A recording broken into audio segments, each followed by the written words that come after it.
cada día más a ti, entrar en tu presencia y adorar.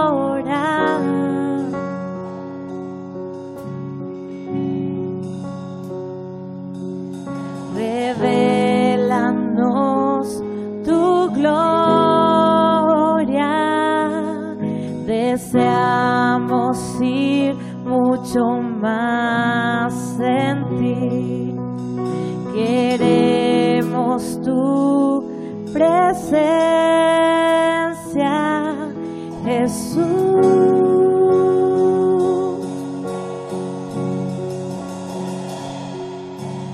Al que está sentado en el trono y al que vive para siempre y siempre, sea la gloria, sea la honra y el poder, sea la gloria, sea la honra y el poder. Al que está sentado en el trono, al que vive para siempre y siempre, sea la gloria,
siempre sea la gloria, sea la honra y el poder, sea la gloria, sea la honra y el poder.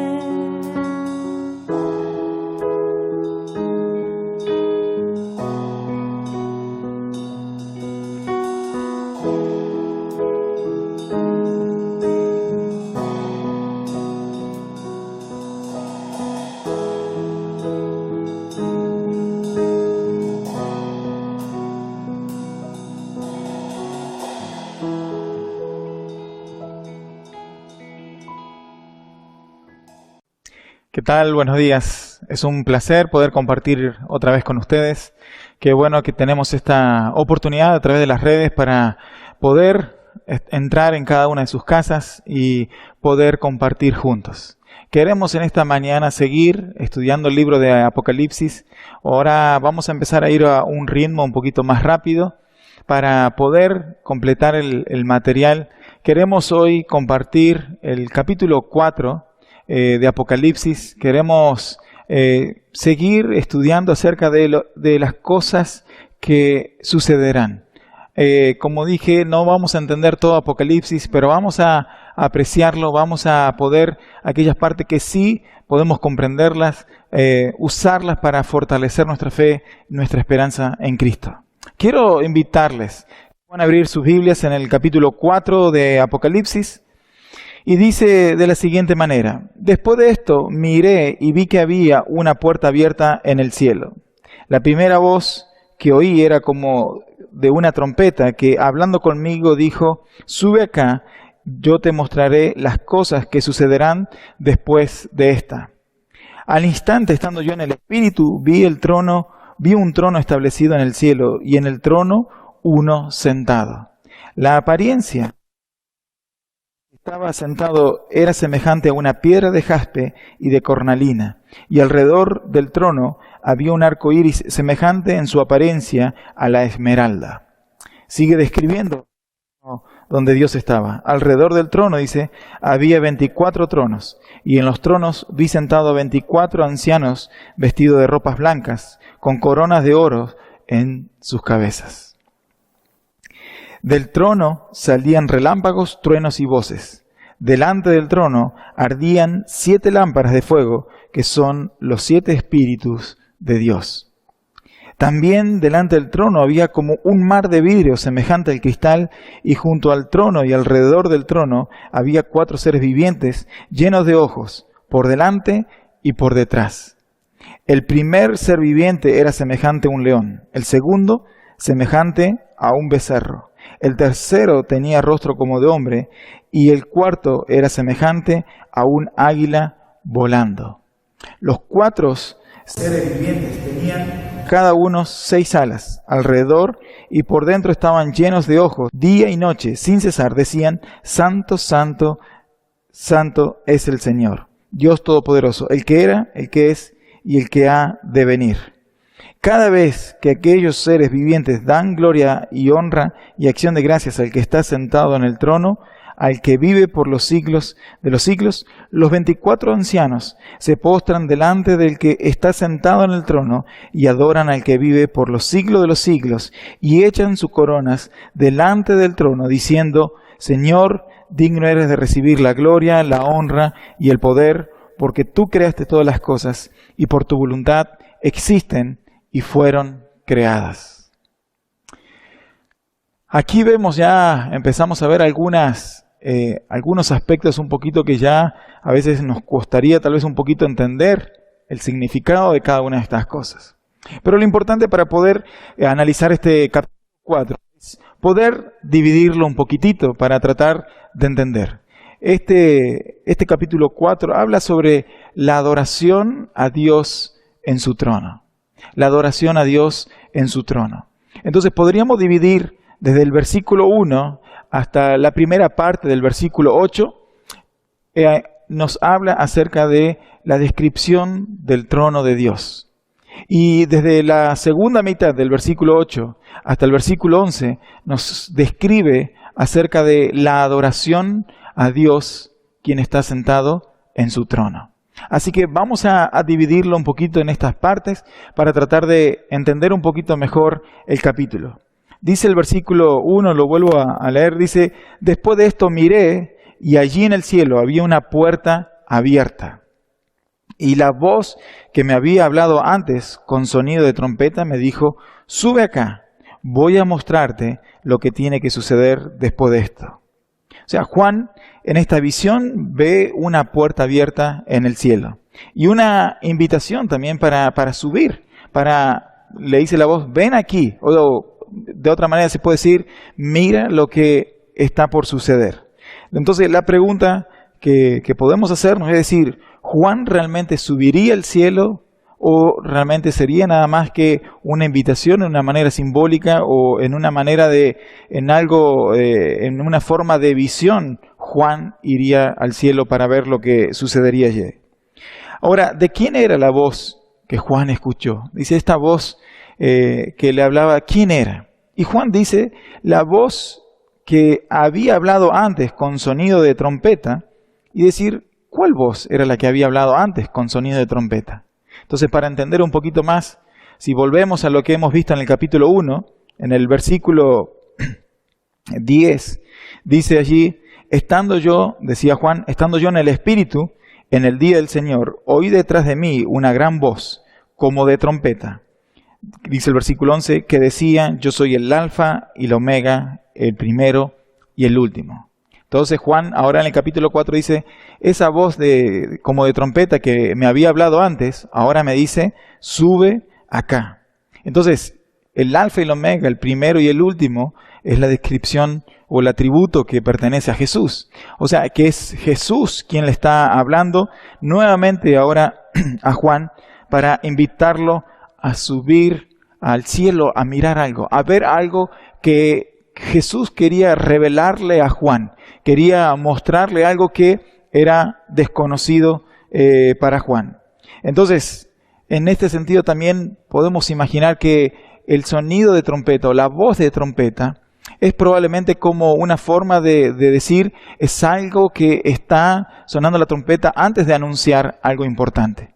Entonces tal vez en este sentido era la voz de trompeta, la cual Juan la describía en la voz de Jesús, como una forma de estar anunciando algo muy importante que va a suceder. Y allí está dando esa introducción, tal vez en ese sentido, lo decía Juan, no lo sabemos, pero puede ser que así mismo sea, porque Juan iba a recibir una revelación clara, una revelación precisa de las cosas que sucederían, de cómo es en primer lugar el trono de Dios y cómo es allí la adoración. Y a medida que avanzamos en Apocalipsis, vamos a ir viendo que hay una revelación muy clara. No, como digo, no vamos a comprenderla al 100%, pero sí que en el contexto vamos a ver que hay, por un lado, un juicio de Dios que se revela para castigar a los malvados, aquellos que no han vivido conforme a las Escrituras. Entonces vemos allí que va a suceder eso. Por un lado vemos también que Dios va a guardar a los suyos. Vamos a ir analizando poco a poco y la esperanza hacia el futuro, hacia lo que será nuestra eternidad junto a Él. Va a ser hermoso poder seguir profundizando en Apocalipsis. Como le digo, no se desanimen si a veces no comprenden todo, es normal, pero vamos a tomarnos de las cosas que sí podemos comprender y fortalecernos en nuestra fe. En el capítulo 1, versículo 19, vamos a recordar también que Jesús le dijo: escribe pues. A Juan le decían las cosas que has visto, las que son y las que han de ser después de estas. Entonces nos encontramos aquí en el capítulo 4 y la voz le dice a Juan: ven, voy a mostrarte lo que tiene que suceder después de esto. Entonces, podemos también analizar este capítulo y decir, bueno, aquí hay un antes y un después. Hasta el capítulo 3, Juan escribía las cosas que estaban sucediendo allí en la iglesia a las 7 iglesias en la provincia romana de Asia. Ahora en el capítulo 4, Jesús le dice: ahora te voy a revelar las cosas que han de suceder después de esta. Es decir, son cosas futuras que va a revelarle a Jesús, cosas que todavía no habían sucedido.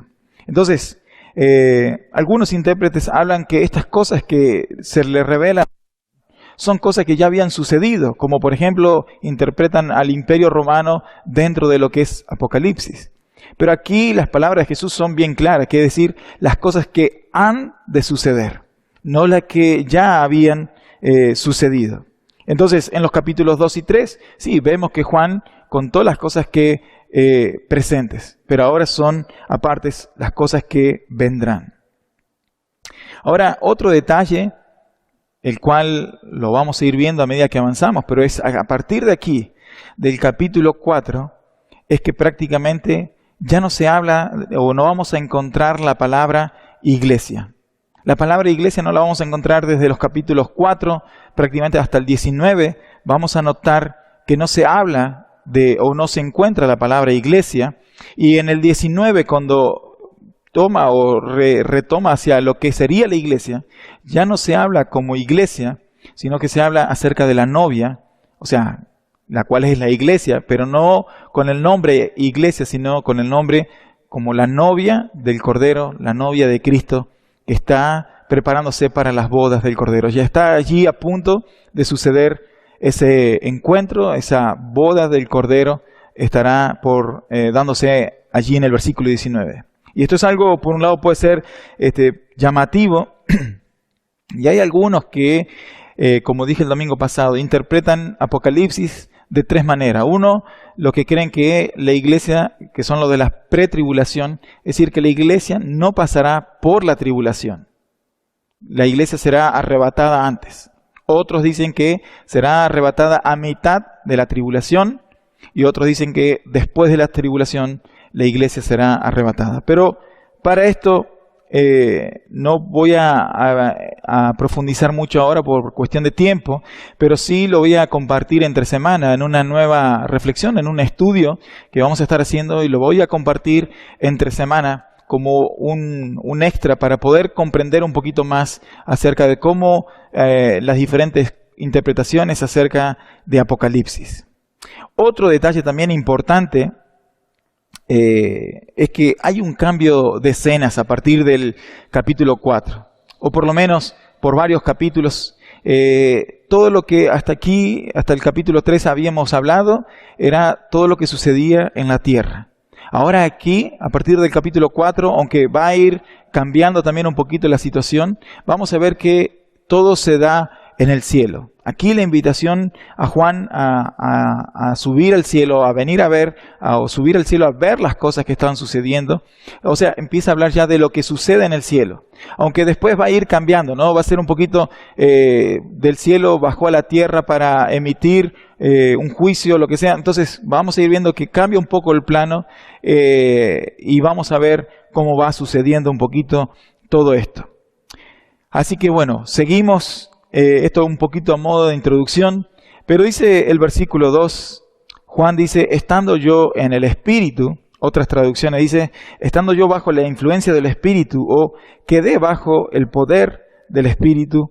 ¿Qué significa todo esto? O sea, Juan cuando ve esta visión dice, estando yo en el Espíritu, bajo el poder del Espíritu Santo, Juan realmente subió al cielo, él estaba en la tierra. ¿Qué es esto? Estar en el Espíritu es un estado de éxtasis, por así decirlo, y recibió una visión del cielo. ¿Qué es realmente todo esto? Entonces vemos que Juan relata esta visión. Algunos dicen, sí, no, Juan fue arrebatado y fue llevado al cielo para que pudiera ver. Son diferentes formas de ver. Ahora, el punto más importante no es si Juan estaba en la tierra o en el cielo. Lo importante es lo que se le es revelado, ¿verdad? Entonces, a veces no sirve caer en puntos de discusiones que al final, después de todo, si está arriba o está abajo, ¿qué es lo que cambia? Lo importante es que él sí ve esa revelación. Pero a modo de ejemplo nos va a ayudar un poquito a entender Isaías. Si pueden ir a las Biblias en el capítulo 6 de Isaías, vamos a ver allí una experiencia similar que Isaías tuvo en los primeros versículos. Dice Isaías en el capítulo 6, en el versículo 1, dice: el año en que murió el rey Uzías, vi yo al Señor sentado sobre un trono alto y sublime, y sus faldas llenaban el templo. Por encima de él había serafines, cada uno tenía 6 alas, con 2 cubrían sus rostros, con 2 cubrían sus pies, y con 2 volaban. Y el uno al otro daba voces diciendo: Santo, Santo, Santo, Jehová de los ejércitos, toda la tierra está llena de su gloria. Los quicios, o sea, las bisagras de las puertas, se estremecieron con la voz del que clamaba, y la casa se llenó de humo. Entonces dije: ay de mí, que soy muerto, porque siendo hombre inmundo de labios, y habitando en medio de un pueblo que tiene labios inmundo, han visto mis ojos al Rey, Jehová de los ejércitos.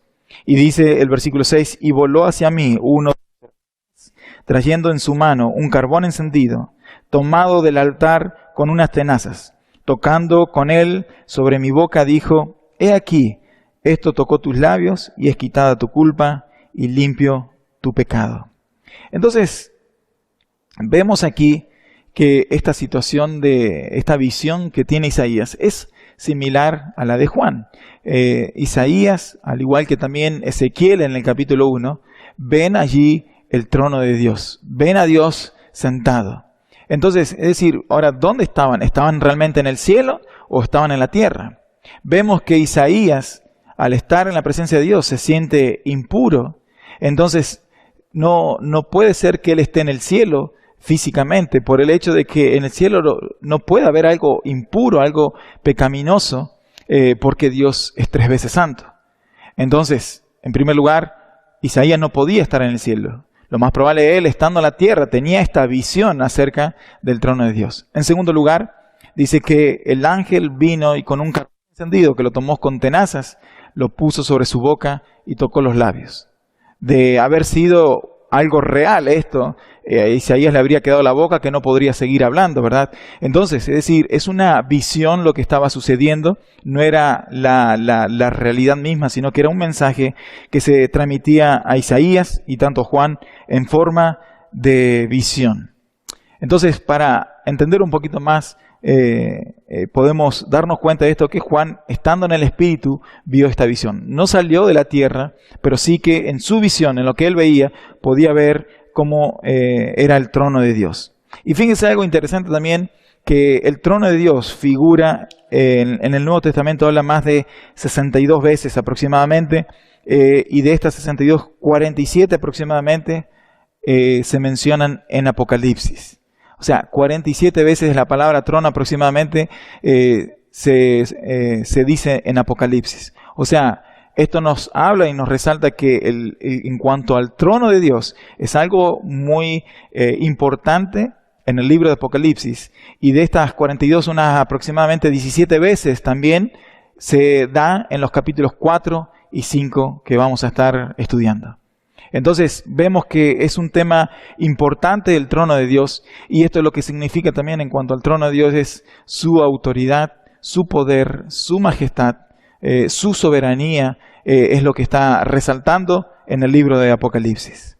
En el tiempo de Juan, muchos cristianos eran pisoteados, eran personas perseguidas, tanto por judíos tradicionales, por gentiles, por los romanos mismos. El salmista muchas veces, en los salmos, vemos cómo se queja a veces de que pareciera que Dios es un Dios pasivo, que Dios no castiga al malvado, y realmente el malvado hace lo que quiere. Y el salmista, siendo una persona obediente a Dios, siendo una persona justa, no ve un beneficio para sí, aparentemente. Aunque después muchas veces el salmista termina diciendo, bueno, el final, la diferencia es que el final de ellos será totalmente diferente.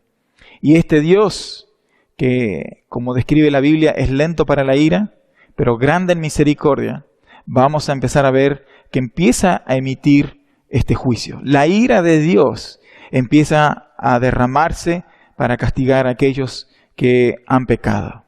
Cualquiera o muchas veces se escucha decir, pero qué Dios tan malo que castiga porque uno no hace lo que Él quiere. Es decir, no es malvado Dios por castigar. De hecho, en cada ámbito en la sociedad, si uno no respeta las normas son castigados. Si uno cruza un semáforo en rojo, como he dicho a veces, es castigado. Asimismo, sucede en la vida real, cuanto más en esta realidad espiritual también y esta realidad física acerca de Dios, que Él nos da la oportunidad de poder arrepentirnos de nuestros pecados. Él no quiere castigarnos. Él dice, es lento para la ira y grande en misericordia. Lo que Él quiere es que podamos arrepentirnos. Lo que Él quiere es que podamos acercarnos. Él debería castigarnos ya por los males que hicimos, por el pecado que hemos cometido, por desobedecerle.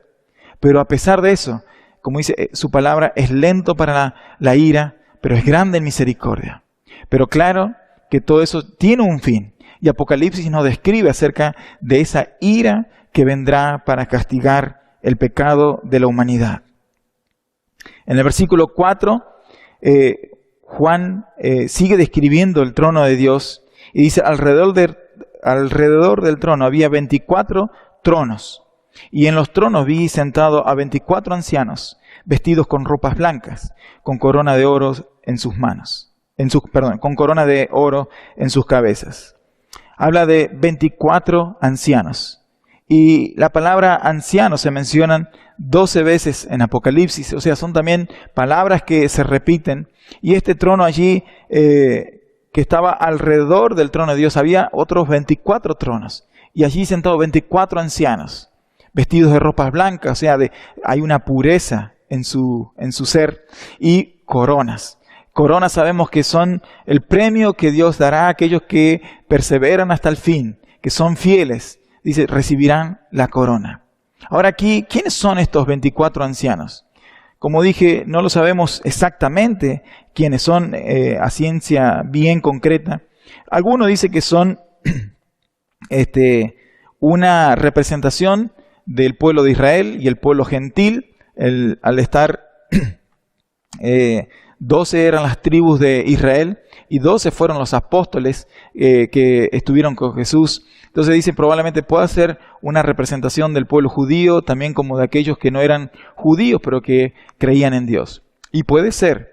También si analizamos, no lo vamos a leer ahora por cuestión de tiempo, pero si lo pueden anotar, en Primera Crónicas, en el capítulo 24, del 1 al 19, vemos allí cómo los sacerdotes que estaban encargados de la adoración en el templo, de todo lo que era el culto en el templo, los sacerdotes se organizaban en 24 grupos. Y tanto los sacerdotes y levitas eran allí los encargados de ejecutar o llevar adelante la adoración a Dios en el templo. Entonces probablemente también puede hacer esto. Y esto era una forma de allí como tal vez los 24 ancianos dirigían la adoración a Dios Todopoderoso.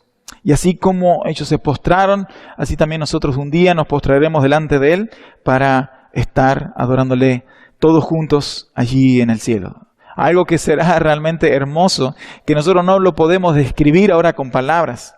Pero como he dicho a veces, tan hermoso es poder adorar a Dios en la tierra, cuanto más allí en el cielo. Dice los versículos 5, 6, 7 y 8, del trono salían relámpagos, estruendo y truenos. Delante del trono ardían 7 antorchas de fuego, que son los 7 espíritus de Dios, y había algo parecido a un mar de vidrio, como de cristal, transparente. En el centro, dice, del trono había 4 seres vivientes cubiertos de ojos por delante y por detrás.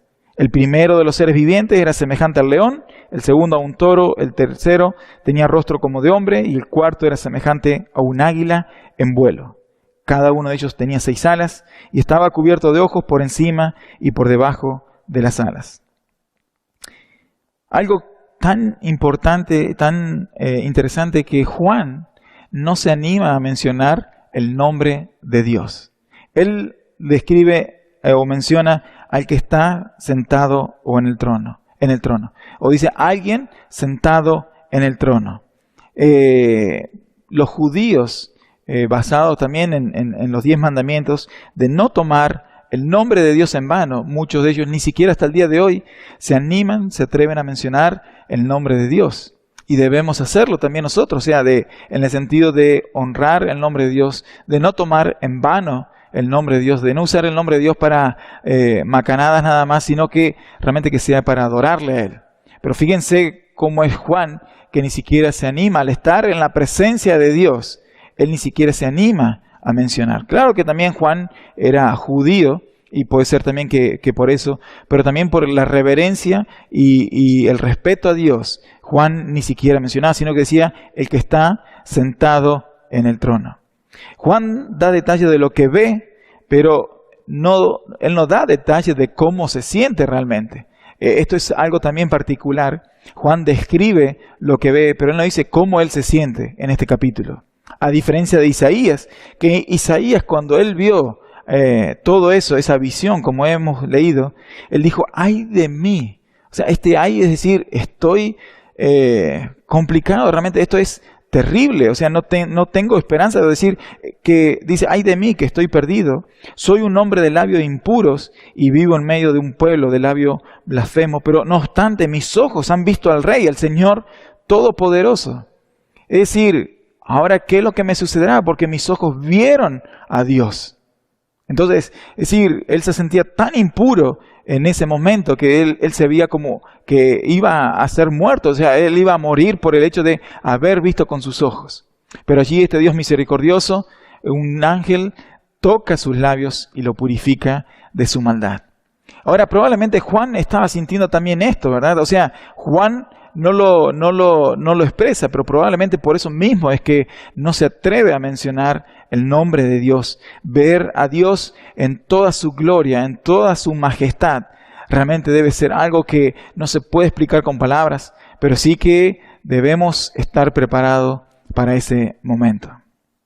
Entonces, los 24 ancianos, como dije, no sabemos si significan los sacerdotes o una representación, pero lo que me quiero quedar con ellos es que de alguna manera representan una autoridad. Es decir, tanto si fuera la interpretación de las 12 tribus o de los discípulos, ellos eran una autoridad también, por así decirlo, ¿no? O tanto también los sacerdotes. También no sabemos exactamente lo que los 4 seres vivientes significan o realmente representan cada una de sus caras. Algunos pueden tratar de decir puede ser por esto, puede ser aquello. La realidad es que no lo sabemos. Pero hay algo muy importante en cuanto a ellos, tanto a los 24 ancianos como a estos seres vivientes, que ellos, por lo que significaban, aunque eran una autoridad y todo lo que era, ellos adoraban a Dios. Se postraron y adoraban a Dios. Ahora, ¿qué significa adorar a Dios? Adorar a Dios no es solamente cuando yo canto una canción. Adorar a Dios es un estilo de vida. Es lo que manifiesta mi vida. Es lo que yo adoro a Dios al obedecerle. Adoro a Dios a guardarme de todo pecado. Adorar a Dios es honrar su nombre, santificarlo a Él, es servirlo con mi vida. Eso es adorar a Dios. Adorar a Dios no es solamente cantar una canción, sino que es un estilo de vida. Y aquí lo vemos también representado cómo era la adoración y en el cielo. Entonces aquí quiero entrar en esta segunda parte. Hemos visto hasta aquí el trono de Dios. Juan ve, dice el trono de Dios, donde hay 24 tronos alrededor, hay 4 seres vivientes en el medio, delante del trono. Hay uno que está sentado, que es Dios, y dice, del trono salían relámpagos, truenos. Es algo difícil de tal vez contemplarlo. Hay una imagen que comparto con ustedes ahora, que puede de alguna manera graficar, pero no será lo mismo de lo que veremos en aquel día. Entonces, dice aquí en el versículo 8, acerca de cómo era la adoración en el cielo. Decían de día y de noche, sin cesar, Santo, Santo, Santo es el Señor. ¿Notan alguna similitud entre este texto y el de Isaías? Son las únicas 2 veces en la Biblia donde figura esta descripción de Dios, Santo, Santo, Santo. En Isaías y luego aquí en Juan allí en el cielo, era la adoración que recibe Dios. ¿Y por qué 3 veces santo? Y como dije una vuelta, en lugar de, como no se usaba el signo de exclamación, se usaba la repetición para resaltar cuán santo es Dios. Es decir, que Él sea santo, santo, santo, significa que Él es extremadamente santo, santo. Él es tan santo, podríamos expresarlo con tanto énfasis para resaltar que decir, Él es santo. Y esta era la adoración que recibía Dios en el cielo. La santidad de Dios allí en el cielo era tan fuerte, se sentía que, así como dijo Isaías, yo creí que moría, en otras palabras. Así es la adoración en el cielo.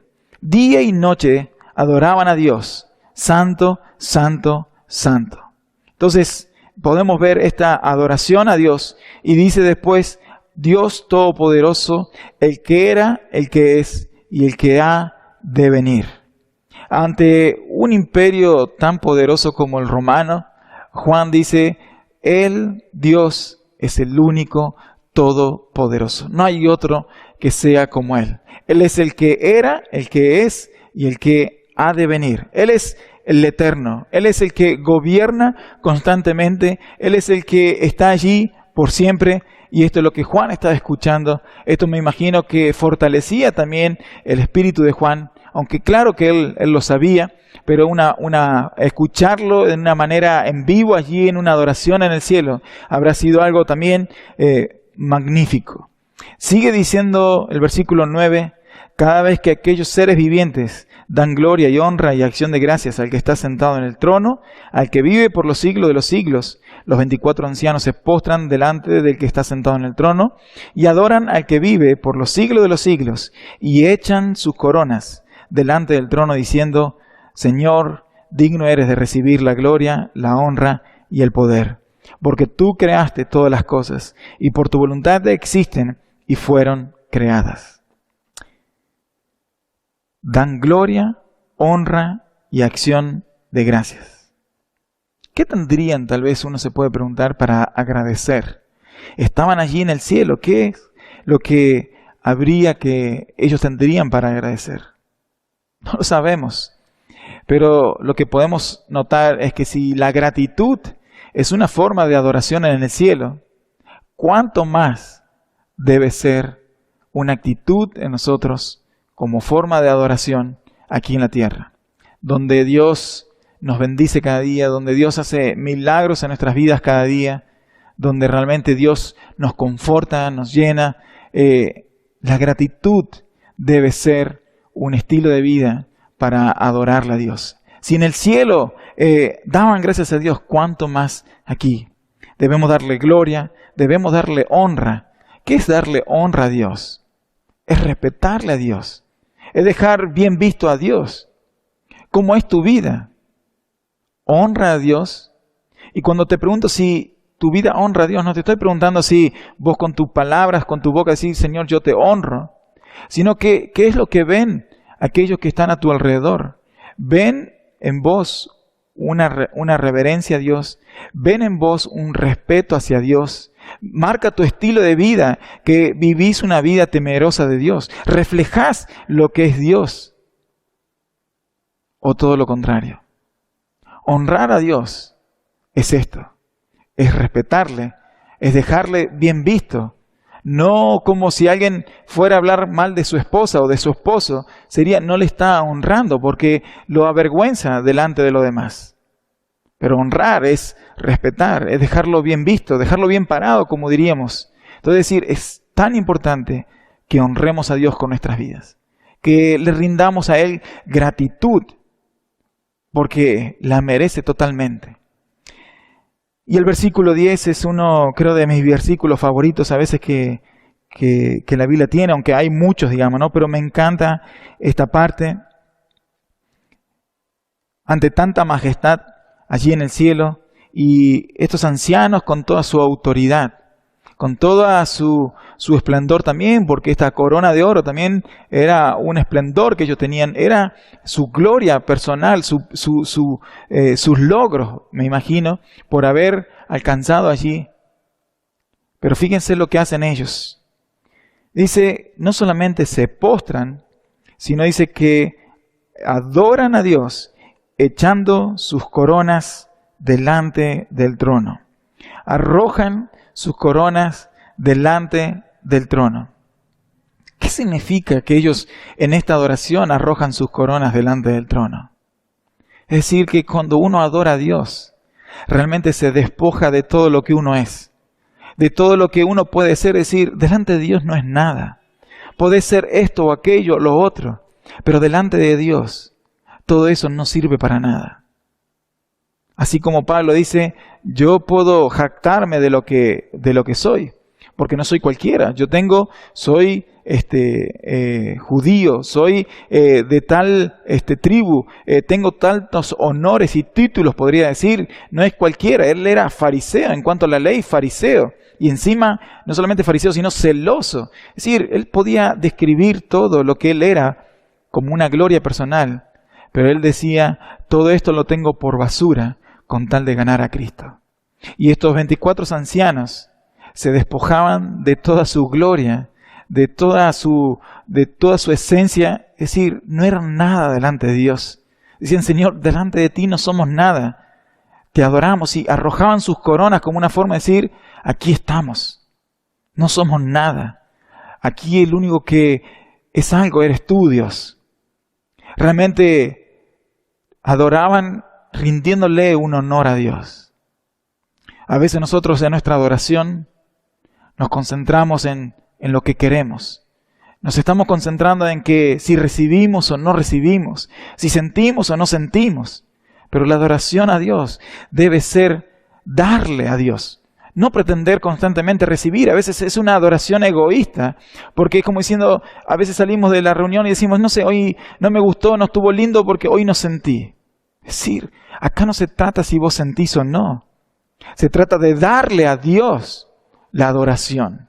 Él lo merece. Él fue quien entregó su Hijo por amor a tu vida y es el que te perdona cada día tus iniquidades, tus pecados, tus maldades. Es Él quien cada día hace salir el sol para alumbrarte y darte calor. Es Él quien cada día te regala su oxígeno. Es decir, nuestra adoración a Dios debe ser, Señor, te doy todo a ti. Te entrego todo a ti. Lo que valgo, no lo valgo. Te lo entrego a ti porque no tiene sentido. Eres tú, Señor, lo más importante. Y estoy aquí postrado delante de ti para adorarte. Quiero rendirte todo el honor que te mereces. Que en nuestra adoración podamos concentrarnos en Dios. Y como dije, cuando es la adoración, no es solamente un domingo, un sábado, sino que es en el día a día de nuestras vidas. Que nos concentremos en qué es lo que nosotros le estamos dando a Dios. Y no en lo que, a ver si Dios me dio o no me dio esto y por eso me enojo con Dios porque, no sé, Él no me responde porque yo le pedí y estamos concentrados en lo que le pedimos. Y Dios nos pregunta tal vez, ¿y qué es lo que me das? ¿Dónde está tu adoración hacia mi majestad? ¿Dónde está tu adoración hacia a mí que estoy sentado en el trono, que soy el Dios todopoderoso, el soberano? ¿Dónde está esa adoración para conmigo? Entonces no nos olvidemos, si allí en el cielo rinden esta clase de adoración, ¿cuánto más nosotros debemos adorar a este Dios tan grande, rindiéndole toda nuestra vida, todo nuestro ser, despojándonos de lo que podemos llegar a ser? Y fíjense que la mayordomía no es solamente algo que debemos practicar aquí en la tierra. Es algo que se refleja allí en el cielo. Todo lo que ellos habían recibido, esa corona que estos ancianos habían recibido, no era suya. Era la corona que Dios les había dado.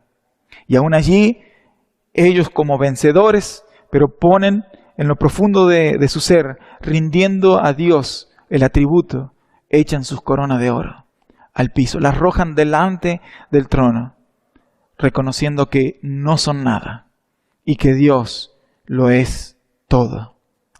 Y para terminar, algo importante que dice el versículo 11, tú eres digno. Él es digno. Digno eres de recibir todo esto, Señor. No es que nosotros te lo damos como diciendo, mira, tomá, agradece un poquito lo que te estamos dando. Es decir, no. Él es digno. Y recordemos esto. Él es digno de recibir toda nuestra adoración, toda nuestra honra, toda nuestra obediencia, toda nuestra alabanza, toda nuestra gratitud. Él es digno de recibirla, porque Él es el que venció. Él es el que nos dio vida, porque por Él y para Él existen todas las cosas. Las cosas existen porque Él las creó. Las cosas existen, vos y yo existimos porque Él nos sostiene. Existimos porque su misericordia es grande y no hemos sido consumidos, no hemos sido extinguidos porque Dios tiene misericordia. Todo existe por Él y todo lo que existe es para Él. Por eso Él es digno de recibirlo. Nunca querramos ser injustos con Dios al querer negarle nuestra adoración, simplemente porque tal vez Él no nos respondió una oración o porque Él de repente sentís que no te bendice.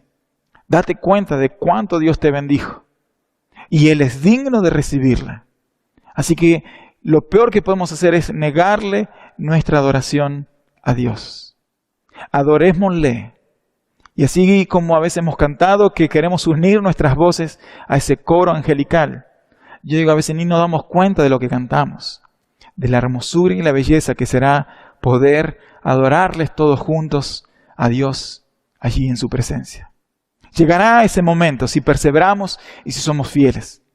Pero mientras tanto, demostrémosle a Dios nuestro amor y lo que Él se merece, porque Él es digno de recibir nuestra adoración. Adorémosle con nuestras vidas, con nuestro estilo de vida, con nuestra obediencia, con nuestra conducta, con lo que hablamos, con lo que callamos, con lo que hacemos y con lo que no hacemos. Adoremos a Dios, porque Él es digno de recibirla. Así que aquí terminamos con este capítulo 4, donde Juan nos describe el trono de Dios. Y aunque mostró una imagen, no se queden con esa imagen, porque esa imagen es algo tan vil, hasta incluso sería algo medio de decir, tal vez un riesgo querer representar el trono de Dios con una imagen. Sería una falta de respeto, pero para poder comprender un poquitito, a veces nos ayuda un poquito en nuestra imagen visual. Pero no se queden con que esa imagen, el trono de Dios será como esa imagen, porque es algo indescriptible la hermosura que tendremos allí en el cielo. Y Juan luego nos describe esta hermosa adoración a Dios. Qué hermoso será estar cara a cara con nuestro Creador. Alabamos a Dios, bendecimos su nombre y le damos gloria. Oramos.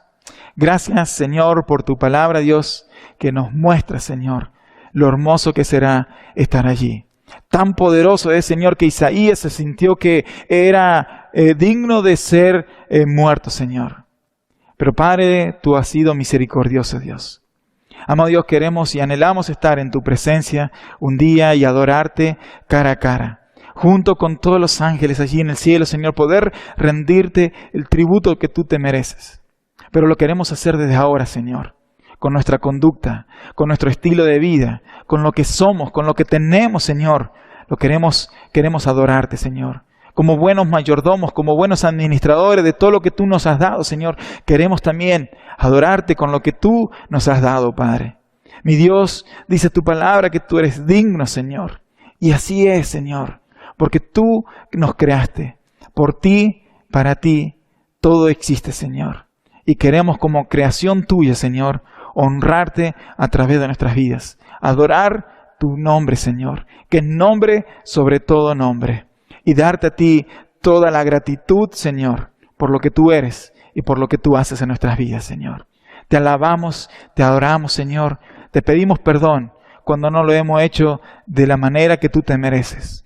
Pero queremos ser conscientes de esto, Señor, que debemos hacerlo con respeto y con honra, Señor, con cuidado, Dios, cuidando nuestras palabras, cuidando nuestros pensamientos, Señor, porque tú te mereces todo nuestro tributo a ti, Señor. En el nombre de Jesús. Amén. Que Dios siga bendiciendo sus hogares y nos seguimos encontrando a través del Facebook de la Iglesia Familia Cristiana para bendecirnos mutuamente. Que Dios les bendiga.